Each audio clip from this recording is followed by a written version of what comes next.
To the press with Frances O'Grady, General Secretary of the Trades Union Congress. Welcome, Frances O'Grady. Hello. Peter Hitchens, columnist for the paper we've just been hearing about, its front page. Hello, Peter. Good morning. And Kate Richardson-Walsh won gold in the hockey at 2016, those Rio Olympics. Wow. Every time I even think of a gold Olympian, I want you to chew your medal for me. Yes. That's the essential. I do it every morning. Well, I know you all want to address what we've just been speaking about. Frances O'Grady, the Mail on Sunday front page, Minister sent his PA to buy sex toys. Well, this is the latest episode in a growing storm about sexism and sexual harassment at work, where Mark Garnier, the Brexit trade minister, apparently sent his secretary out to buy sex toys for him. We've just had a briefing on it. What's your view on it? Well, I mean, I think it's important to understand that this isn't just about the Tories. It's not just about Westminster. It's about workplaces up and down Britain. The TUC did a survey showing that half of all women had experienced sexual harassment at work. That rises to 2/3 of young women. And we have to find a way to lift the responsibility of tackling it off the individual shoulders of women. Well, speaking as a Victorian and a prude, I am absolutely overwhelmed with joy to see that feminism has finally realised that all this has gone too far. I'm amazed at the coarseness of conversation and behaviour in our society that's developed without any real complaint over the past decades, and really glad to see that at last what I would call the left is lining up against it, and it's an amazing development, Well, which I think should give pleasure to all Victorian prudes. Feminists have always been keen to challenge abuses of power at work. Not as much as they should have been. Yeah, and I think it's a female and it's a male issue. I think the UN with their He for She campaign are very strong on this. It needs men and women to come together on this, and I think women are being very brave and speaking out, but we now need men to get on board with this as well. And it's not acceptable and it's not okay, and it needs to stop right now. More Victorians, that's what we need everywhere. Thank you for raising that issue and broadening it for us. Kate Richardson-Walsh, anywhere you like. It could be linked, I think it is. On the Gove, yeah, Observer. I've got the Observer. So Gove says sorry for Weinstein joke that trivialised sex assault. Very similar topic, and just trivialising, making. I think James Corden went on recently and made a joke of it. This is not funny. And particularly Michael Gove, he's not a comedian. He's not being paid to crack jokes. Maybe in his spare Debatable. time, but he's there to represent the people, and the people find this shocking and wrong, and he needs to stand up for that and say that. But should people be made to apologise for bad jokes? If that happened, where would we be? There'd be no end to it. But as I say, he's not a comedian. He's not there to make jokes. Lots of comedians aren't comedians either, in my view. How much apologising seems to me to be going. How much imagination does it take to know that it's wrong to say it in the first place? Mm-hmm. And if it is a problem, then maybe we need to do much more training at work, much more making men and women more aware of what's right and what's wrong. But surely derision and or the silence of an audience which hasn't been made to laugh, although on this occasion note that the studio audience at the Today programme did laugh, should be punishment enough for a bad joke. Yeah, but do you think, I've been in situations where the sheer shock of the situation, you don't know what else to do but laugh, and I don't think the laughter makes it okay.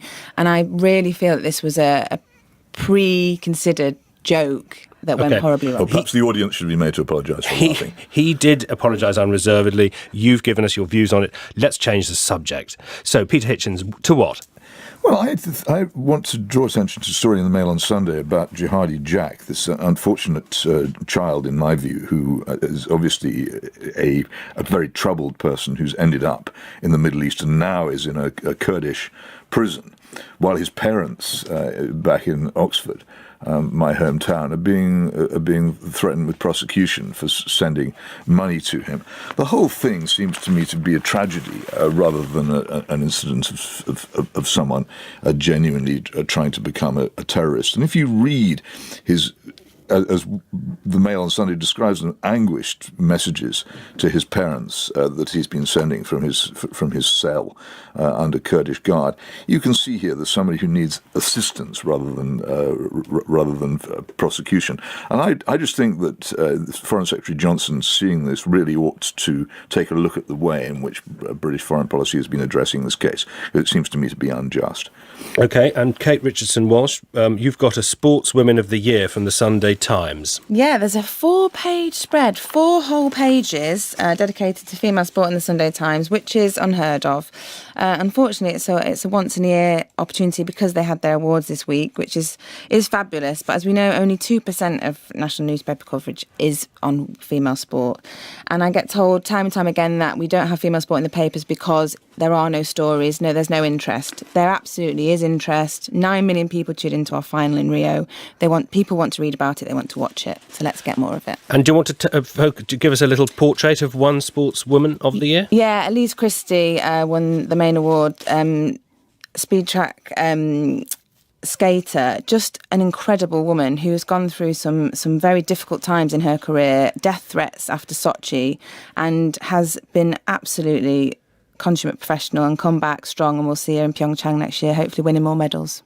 Thank you for pointing us. What's her name again? Elise Christie. You heard it twice here if you didn't already know it. So, Frances O'Grady, you can take us into the Huffington Post online or the Observer front page. It's up to you. Huffington Post concentrating on universal credit, a troubled programme, as we know, with lots of people now calling for the government to pause the rollout of universal credit. First of all, there was that 55 pence a minute phone line for help. Then there was the 6-week wait with people going to food banks and loan sharks. There was. And what does this article say? Now this one is about the minimum income floor of over £1,000. That means that many low-paid self-employed people are missing out and being told that they would be better off going on the dole, which seems extraordinary for a benefit that was supposed to be all about making work pay.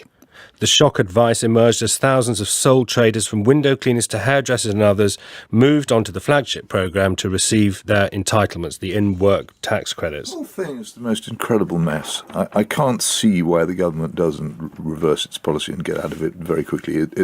Everyone makes the comparison with the poll tax. I think it may even be worse. And it's everything you hear about it suggests that it's the law of unintended consequences passed yet again. Well, the story gets picked up in the Sunday Times, focusing on tenant farmers, a third of them on less than the national minimum wage. Think what it's going to mean for groups like that who just don't know how much they're earning week to week. A spokesperson for the Department of Work and Pensions said universal credit supports self-employed people for up to a year whilst they establish their business. If after a year the business isn't meeting the minimum income floor, then they will have to either increase their self-employed earnings or take on additional work. Peter... that's easy, isn't it? Well, we're just moving the subject. Well, it's easy when real wages are falling all over the place, whether you're self-employed or not. Peter, just if you want to talk to us about Christopher Booker in the Sunday Telegraph. Well, I think it's an extraordinary thing that people should notice more. Christopher Booker has been one of the longest-standing opponents of EU membership in the country, wrote the book, The Great Deception, about the reasons for leaving the EU. And he is furiously criticising the Brexit campaigners and their blindness to the dangers they're running in his column, and calling for the Norway option of remaining within the European Economic Area. And it seems to me to be amazing that a commentator with this track record has fallen out so much with what I think he would describe as the crude Brexiteers. And it should get more attention than it does. And again, I just feel it's one of those things that comes blazing out of the papers as an interesting thing which isn't getting enough attention. Well, that reads across to the front page of The Observer, where we've seen hard Brexit donors to the Conservative Party turning up the pressure for a no deal. Again, potentially when people have power, like money, they can put enormous pressure on governments. But it does beg that question, why aren't we talking about more sensible options that are already out there that would allow us to protect jobs, livelihoods, workers' rights, and keep us in the single market? That's the front page of The Observer. Tory donors warn May to ready UK for a no-deal Brexit. And Peter Hitchens looking at Christopher Booker in the Sunday Telegraph. We go back to the Mail on Sunday, Kate Richardson-Walsh. This is the NHS pressured our kids to change sex report. Yeah, it's a report. They're feeling that children as young as 13 are being railroaded into changing gender by overzealous NHS therapists. I mean, I find it really fascinating that in the story they're talking about children being referred to specialists to talk about transitioning, to talk about the process. And from reading through it, this isn't an easy process. And this isn't a question of going to one clinic, one appointment, and you being reassigned your gender. This is a very long, painful process that takes years. And it doesn't necessarily always mean operations and hormones. And I think it's just the fact that young people, millennials, they're used to talking about this stuff, putting it out on social media and sharing their experiences. That doesn't mean they're selling it or promoting it. It just means they're sharing their experiences. Yes. What the parents are saying in this, though, is that the attitude of the psychotherapists who are seeing these people seems to be universally in one direction, that they accept immediately one interpretation of the way the person is feeling. Nobody doubts that these young people in a state of considerable turmoil and that they need to be treated with great sympathy. But for the NHS immediately to assume, as it appears from this report to be doing, that the only solution is for them to proceed down the conveyor belt of transgenderism seems to me to be something which people are entitled to question. And the parents feel very left out of this, and I think it's important. I think there's a big difference between railroading and listening. And I think too often young people with all sorts of issues haven't had somebody there to listen. And, you know, we should be proud that the NHS is there for them. There's no shortage of listening. It's a question of what then happens to you, Kate. these people. Would you rather they aren't listened to? Would you rather they just have to go and speak to their GP and don't go and get referred to a specialist who understands and is able to give good advice and experience? No, I would rather that. I'd just rather there wasn't this presumption, which seems to me to be very strong medical fashion at the moment, that the right response to these feelings is to move towards what is effectively a sex change. Well, I'm frankly grateful that there's any support out there at all when we know that the majority of NHS trusts are now in the red. Thank you. And now we go to the Sunday Times front page with you, Peter. What's been reported on there? This is one of the most astonishing stories I've seen for many weeks. David Kelly's body has been exhumed from its grave in Oxford Churchyard, and it appears quite likely that it's been cremated. And this seems to have been because of people who believe, in my view wrongly, that David Kelly was murdered, have been putting placards and other things on the grave, and it's become a focus of political activism, and the family have been upset by it. This just seems to me to be... the story is by Andrew Gilligan, by the way, famous, of course, for his initial BBC involvement in the whole Kelly affair. I just think this is one of the most amazing things that I've seen for some time, and it draws attention again to the curious beliefs that many people have about David Kelly. I myself have never seen any reason to assume that he'd done anything other than commit suicide. I think he was under huge pressure, a lot of it coming from the government, and the last thing the government wanted was for him to die. I mean, it must be truly horrible for the family. It must be horrible. I think it's probably a reminder of how conspiracy theories grow when people lose faith and trust in governments. Thank you all. You've done your work for us. You've been here since 8 picking these stories, which of course is 9 now. And because we think you've got so much more sleep, we want you to join in our item about apples. Do you want one of you to tell me how many apples are imported and how many? Do you want to have a go at that, Kate?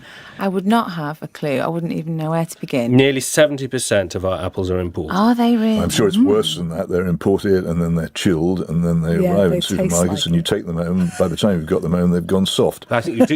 You do now. You all do want to English apples anymore. Travel with us, and Francis, you're not escaping. Travel with us now to Stocks Farm in Suckley in Worcestershire for our apple item to end your presence with us this morning with thanks. Ali, welcome back.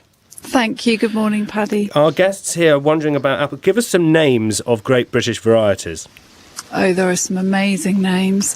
Often if you hear the word kernel or seedling or pippin in the name, it's because it's the daughter of an original variety. So we've got varieties like red pippin, we've got varieties like Ashmead's Kernel. We've got varieties like Yarlington Mill. Yarlington Mill is a lovely cider apple, and the original tree was found in the crack of a watermill in Yarlington in Somerset. And is it correct that the weather has boosted the flavour of all apples, those horrible watery old foreign things, and the lovely homegrown one? We've had a funny old apple growing year this year. We all started our growing season in the spring with some late frosts, and that actually looked like it was going to curtail the crop quite significantly across the whole of Europe, not just in the UK. And then it was as if a magic wand had been waved as we went through August and September, and we could see a lot more apples emerging on the trees than we'd anticipated. So it's been a funny year, but we've had a lovely long growing season, and that's given us beautiful quality apples, really good flavour, really complex, lovely flavours.